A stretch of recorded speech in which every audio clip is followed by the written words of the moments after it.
Hoy vamos a hablar de dos países cuya relación ha sido históricamente tensa y conflictiva, y eso que en Oriente Medio no escasean los desencuentros, pero lo de estos dos vecinos fronterizos es realmente complejo.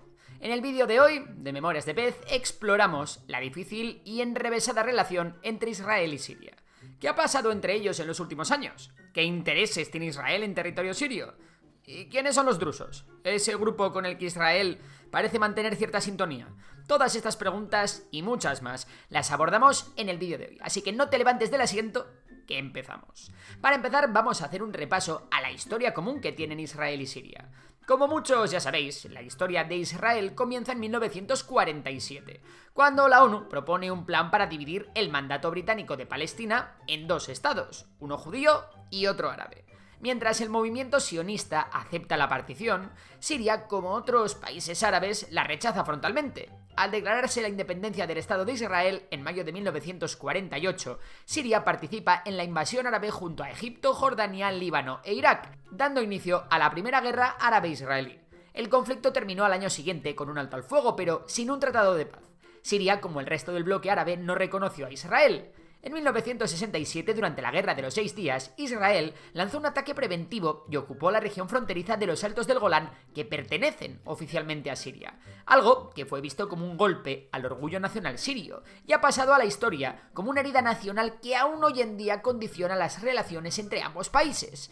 En 1970, Hafez al-Assad, os sonará el apellido por ser padre de Bashar al-Assad, llegó al poder tras un golpe de estado. Desde el inicio de su régimen, Assad, padre, adoptó una postura muy clara: no reconocer a Israel y apoyar a grupos armados anti-israelíes, como Hezbollah en el Líbano o las diversas facciones palestinas radicales. El objetivo era condicionar cualquier posible acuerdo de paz a la devolución total de los Altos del Golán. En 1973, durante la guerra del Yom Kippur, Siria se une a Egipto en una ofensiva coordinada con el objetivo de recuperar los territorios perdidos frente a Israel. Spoiler, no acaba bien para los sirios. A diferencia de Egipto, que más adelante firmaría la paz con Israel en los acuerdos de Camp David y recuperaría la península del Sinaí, la historia para Siria fue muy distinta. Tras la derrota siria en 1974 se firmó un acuerdo de separación de fuerzas, por el cual se creó una zona desmilitarizada en los Altos del Golán supervisada por la ONU.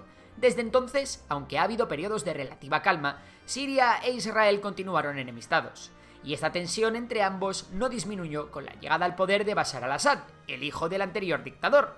Pero avancemos varias décadas para llegar a un momento clave, el estallido de la guerra civil en Siria en el año 2011, la cual cambió radicalmente el panorama. Con el régimen de Bashar al-Assad centrado en su supervivencia, Israel optó por mantener una posición oficial de no intervención, aunque de no intervención no tuvo nada. La realidad es que Israel realizó diversos ataques aéreos contra posiciones iraníes y de Hezbollah en Siria, con el objetivo de frenar la expansión de su influencia cerca de sus fronteras. Recordamos que el régimen asadista sirio era un fiel aliado del archienemigo por antonomasia de Israel, Irán. Allí en Siria campaban a sus anchas las milicias chiitas de Irán, y el país era utilizado por el régimen de los ayatolás como un corredor que conectaba con sus aliados de Hezbollah en el Líbano. Siria estaba débil, e Israel lo sabía. Y es que la tensa relación de Israel con su vecino había llegado a un punto interesante para Tel Aviv. La caída del régimen de al-Assad, amigo de los enemigos de Israel, podría convertirse en la antesala de la expansión israelí hacia el norte y en la desmilitarización de un posible rival. Recordemos que Israel es un país muy pequeño rodeado de muchos enemigos, así que para Israel todo lo que sea ganar territorio alejando a sus enemigos de sus fronteras y evitar que sus vecinos se armen suena así como agua de mayo. Así llegamos al segundo momento clave de todo este conflicto, la caída del régimen asadista en Siria. Tenéis varios vídeos en el canal hablando de toda esta historia, pero hacemos un resumen muy rápido de lo ocurrido. Un grupo de rebeldes suníes, principalmente el antiguo Frente al-Nusra, renombrado como Hayat Tahrir al-Sham (HTS), lanzaron una ofensiva decisiva que culminó con la toma de Alepo y su posterior entrada en Damasco, derrocando a Bashar al-Assad. Con la caída del régimen de al-Assad, el nuevo gobierno sirio, liderado por el salafista Ahmed al-Shara, se enfrenta al enorme desafío de unir a un país profundamente dividido y devastado por años de guerra. La variedad de la población siria, con sus diversas etnias y religiones, como los árabes, los kurdos, los cristianos, etc., hace que esta transición sea aún más difícil. A esto se le suma que el resto de potencias regionales vecinas saben que un país dividido es un enemigo menos. Esta máxima de divide y vencerás la ha aplicado, por ejemplo, Turquía frente a sus enemigos kurdos en el norte de Siria, pero también la está aplicando Israel en el sur. Y aquí es donde entra en escena la comunidad drusa. Los drusos forman una comunidad etnorreligiosa que proviene de una rama antigua del Islam, aunque han desarrollado sus propias creencias fuera de este. Habitan principalmente en el sur de Siria, en Líbano, en Israel y en Jordania, y mantienen una fuerte cohesión social y una cultura muy endogámica. El tema es que la relación entre Israel y la comunidad drusa es una de las más singulares del país, especialmente si se compara con la de otras minorías árabes. Esta conexión no surgió de la nada, sino que se fue construyendo desde los inicios del Estado de Israel. Os contamos. En 1948, durante la Guerra de la Independencia israelí, muchos líderes drusos de la zona de Galilea decidieron no unirse a los ejércitos árabes que atacaban al recién creado Estado. Algunos incluso colaboraron con las fuerzas judías. Esta postura diferenciada fue crucial. Como recompensa, Israel no expropió sus tierras ni los desplazó, algo que sí ocurrió con otras comunidades árabes.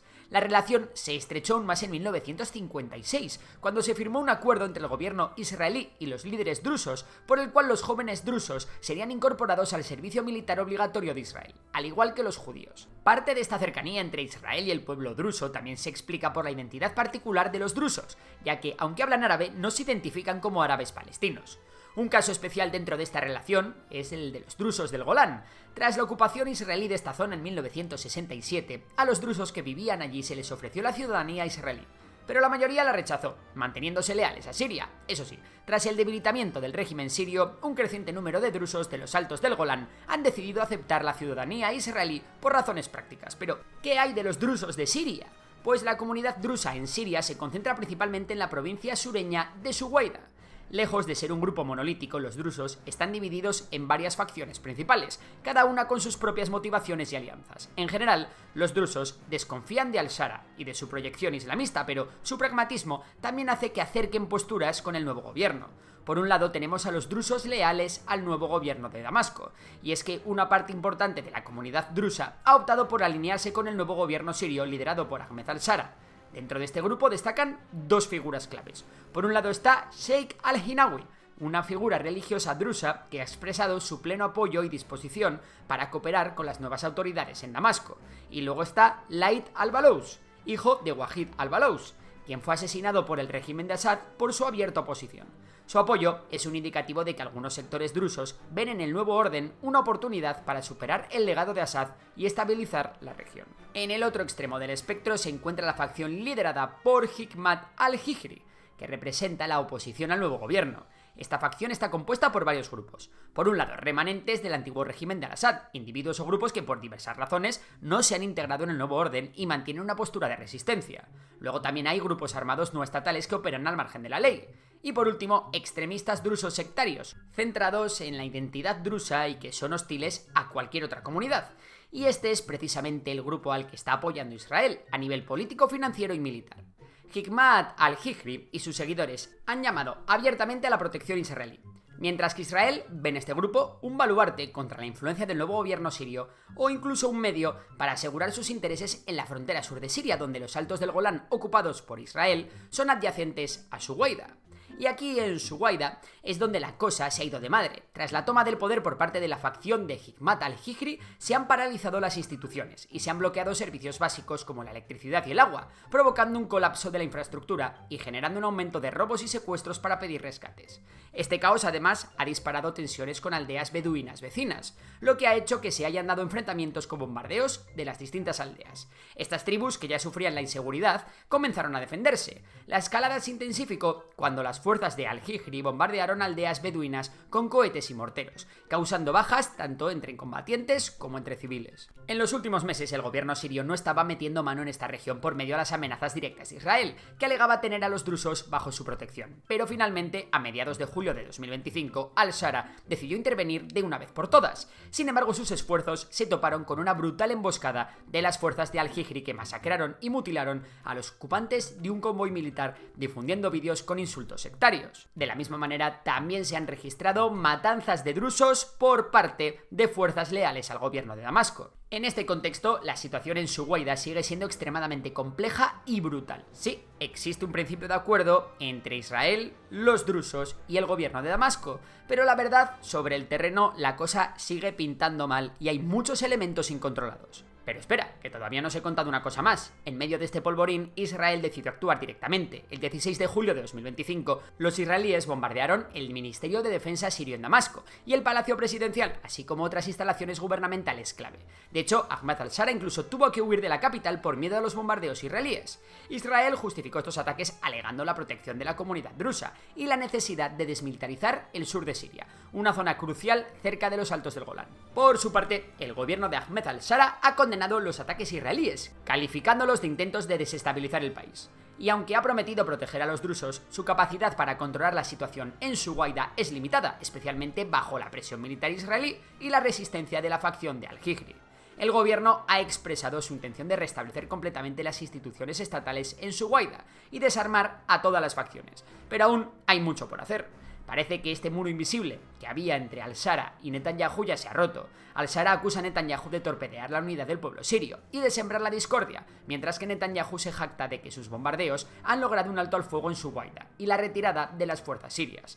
El propio primer ministro israelí justifica estas acciones diciendo que Siria estaba masacrando a los drusos y que Israel no podía permitirlo. Aquí cabe la pena mencionar que Estados Unidos, principal valedor de Israel, busca la integración de Siria en los acuerdos de Abraham, un pacto para el acercamiento diplomático entre Israel y las potencias suníes, por lo que en este caso Estados Unidos e Israel no parecen estar muy alineados. Pero además de esa protección a los drusos, ¿qué saca Israel con todo esto?